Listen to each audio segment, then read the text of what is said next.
নমস্কাৰ ছাত্ৰ-ছাত্ৰীসকল, আজি আমি আলোচনা কৰিম আছাম জিকেৰ কেইটামান ইম্পৰ্টেণ্ট MCQ, যিকেইটা MCQ ADRE 3.0, আছাম ফৰেষ্ট এইবিলাক এক্সামৰ বাবে ইম্পৰ্টেণ্ট হ'ব পাৰে।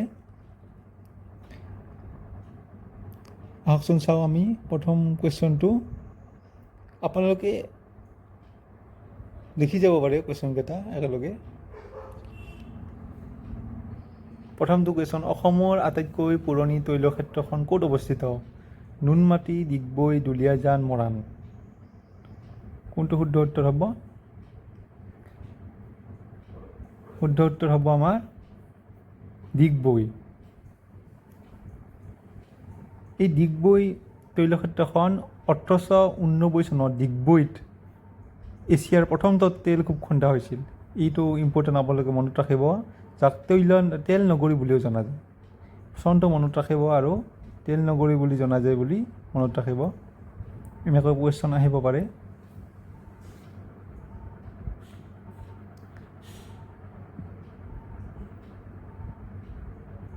দ্বিতীয়টো কুৱেশ্যন, শ্ৰীমন্ত শংকৰদেৱৰ জন্ম ক'ত হৈছিল? পাতলকুছি, বৰপেটা, আলিপুখুৰী, মধুপুৰ। আলিপুখুৰী মানে বৰদোৱা। এনচাৰটো হ'ব আলিপুখুৰী, বৰদোৱা। মহাপুৰুষ শ্ৰীমন্ত শংকৰদেৱৰ জন্ম 1449 চনত নগাঁও জিলাৰ বৰদোৱাৰ আলিপুখুৰীত হৈছিল। এইখিনি কথাও মনত ৰাখি যাব একেলগে। তৃতীয়টো কুৱেশ্যন, অসমৰ একমাত্ৰ পৰ্বতীয় কেন্দ্ৰটোৰ নাম কি? হাফলং, মাৰ্ঘেৰিটা, ডিফু, ডিমা হাছাও। আপোনালোকে এনচাৰটো দেখুৱাৰ আগতে কমেণ্টত দিব পাৰে, নিজৰ প্ৰেক্টিছৰ বাবে কমেণ্ট কৰি চাব পাৰে শুদ্ধ হৈছে নে নাই। শুদ্ধ উত্তৰটো হ'ল হাফলং। হাফলং হ'ল অসমৰ একমাত্ৰ পাহাৰীয়া পৰ্যটন কেন্দ্ৰ। ইয়াক পূবৰ ছুইজাৰলেণ্ড বুলিও জনা যায়। এইখিনি কথা মনত ৰাখিব, পূবৰ ছুইজাৰলেণ্ড বুলি কৈ কিহক জনা যায়। চতুৰ্থটো কুৱেশ্যন, নামঘোষা ৰচক কোন? শংকৰদেৱ, মাধৱদেৱ, অনন্ত কণ্ডলী, ভট্টদেৱ।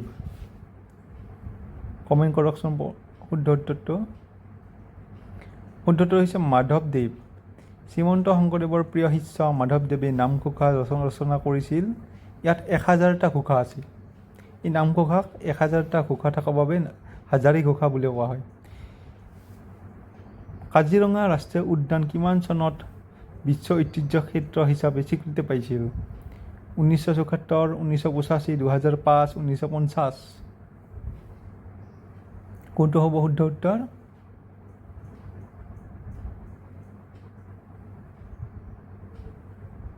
শুদ্ধ উত্তৰটো হ'ব 1985। ইউনেস্কোই 1985 চনত কাজিৰঙা ৰাষ্ট্ৰীয় উদ্যানক বিশ্ব ঐতিহ্য ক্ষেত্ৰ হিচাপে ঘোষণা কৰিছিল। 6 নম্বৰ কুৱেশ্যন, অসম কিশোৰী বুলি কাক জনা যায়? তৰুণৰাম ফুকন, অম্বিকাগিৰি ৰায়চৌধুৰী, গোপীনাথ বৰদলৈ, নবীন চন্দ্ৰ বৰদলৈ।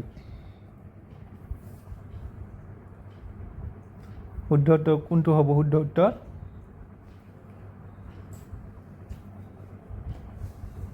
কমেণ্ট কৰক। খটো হ'ব শুদ্ধ উত্তৰ, অম্বিকাগিৰি ৰায়চৌধুৰী। অম্বিকাগিৰি ৰায়চৌধুৰী আছিল এখন বিশিষ্ট কবি আৰু স্বাধীনতা সংগ্ৰামী। তেওঁৰ দেশ প্ৰেমমূলক চিন্তাৰ বাবে তেওঁক অসম কিশোৰী উপাধি দিয়া হৈছিল। এইটো মনত ৰাখিব, ইম্পৰ্টেণ্ট। অসম কিশোৰী বুলি কাক জনা যায়? অম্বিকাগিৰি ৰায়চৌধুৰীক।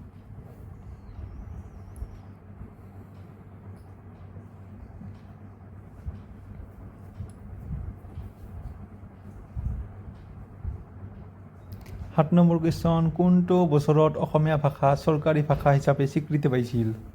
1950, 1960, 1947, 1972। এইটো বহুতবাৰ দেখা গৈছে পৰীক্ষাত, এই কুৱেশ্যনটো। শুদ্ধ উত্তৰটো হ'ব 1960। 1960 চনৰ অসম চৰকাৰী ভাষা আইনৰ জৰিয়তে অসমীয়া ভাষাক চৰকাৰী ভাষা হিচাপে স্বীকৃতি দিয়া হয়। কোন আইনৰ জৰিয়তে এইটো কথা মনত ৰাখিব, সেইকাৰণে বিৱৰণটো লিখি দিছোঁ, এইটো ইম্পৰ্টেণ্ট হয়। 8 নম্বৰতে, সতী সাধনী কোন বংশৰ ৰাণী আছিল? আহোম বংশ, চুতীয়া বংশ, কোচ বংশ, কাছাৰী বংশ। সতী সাধনী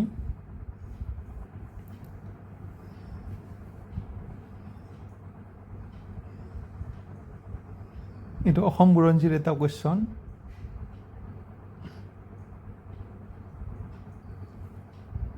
শুদ্ধ উত্তৰটো হ'ব আমাৰ কোনটো হ'ব চুতীয়া বংশ। সতী সাধনী চুতীয়া ৰাজবংশৰ অন্তিম গৰাকী ৰাণী আছিল। ইটো ইম্পৰ্টেণ্ট মনত ৰাখিবলগীয়া কথা। তেওঁৰ স্মৃতি ৰক্ষাৰ বাবে 21 এপ্ৰিলত সতী সাধনী দিৱস পালন কৰা হয়। এই ডেটটো ইম্পৰ্টেণ্ট। সতী সাধনী দিৱস কোনদিনা পালন কৰা হয়। গতিকে এটা MCQৰ পৰা আপোনালোকে 2-3টা কথা মনত ৰাখিব পাৰে। গুৱাহাটী উচ্চ ন্যায়ালয় কোন চনত স্থাপিত হৈছিল? 1947, 1948, 1950, 1952। এইটো কুৱেশ্যনো বহুতবাৰ দেখা গৈছে পৰীক্ষাত। 1948 চনত শুদ্ধ উত্তৰটো। 1948 চনৰ 5 এপ্ৰিলত গুৱাহাটী উচ্চ ন্যায়ালয় স্থাপিত হয়। ই উত্তৰ পূৰ্বাঞ্চলৰ কেইবাখনো ৰাজ্যৰ উমৈহতীয়া ন্যায়ালয় হিচাপে কাম কৰে।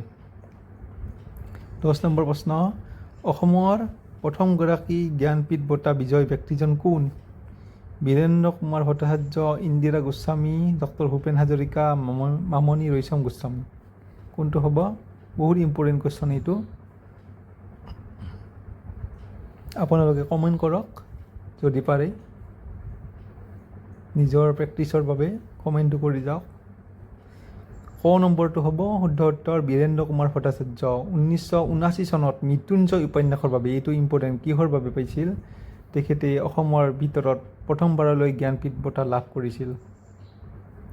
গতিকে এইকেইটা হ'ল আমাৰ আজি আলোচনা কৰা 10টা আমি আজি আলোচনা কৰিলোঁ। নেক্সট আৰু আমি 10টা কুৱেশ্যন লৈ আহিম অতি সোনকালে।